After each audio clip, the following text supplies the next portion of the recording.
வணக்கம் ஐயா. வணக்கம். உங்க கையில ஏதோ ஒரு மூலிகை வச்சிருக்கீங்க. இதோட பலன்கள் என்னங்க ஐயா? இது வல்லாரைமா. இந்த வல்லாரை இந்த நிழல்லையே காய போட்டு எடுக்கிறது. இது நாட்டு வல்லாரை, கொடி வல்லாரைன்னு சொல்லுவாங்க. இந்த வல்லாரையை கஷாயமும் போட்டு குடிக்கலாம். இதுல உள்ள குச்சிகளை நீக்கிட்டு இலையை மட்டும் சூர்ணம் பண்ணி சாப்பிடலாம். உடலில் உள்ள மலக்கழிவுகள் எல்லாத்தையுமே வெளியேற்றி நல்ல தேகத்தை உண்டாக்கும். வாதத்தை குறைக்கும். சிலவங்களுக்கு வாத நாடி அதிகமா ஓடி முழங்கால் வலி அந்த மாதிரி இருக்கும். அவங்களுக்கு இந்த வல்லாரை இந்த மாதிரி காய்ஞ்சது வாங்கி சூரணமாகவும் சாப்பிடலாம், பச்சையா வாங்கி கீரையா கடைஞ்சும் சாப்பிடலாம். இது பெண்களுக்கு குழந்தை பேர் பெற்றவங்களுக்கு பால் சுரப்பியை அதிகப்படுத்தி குழந்தைகளுக்கு பால் உண்டாக்குமா.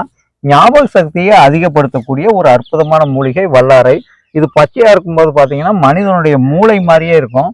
இது உடம்புல உள்ள அளவுக்கு அதிகமான கிருமிகள், இப்ப நம்ம ஏரியால ஒரு இடத்துல குஷ்டரோகிகள் நிறைய இருப்பாங்க. அங்க இந்த வல்லாரை நிறைய இருக்கும். குஷ்டரோகத்துக்கு வல்லாரை நல்லா கேட்குமா. ஒரு அற்புதமான மருந்தம்மா வல்லாரை. நன்றிங்க ஐயா.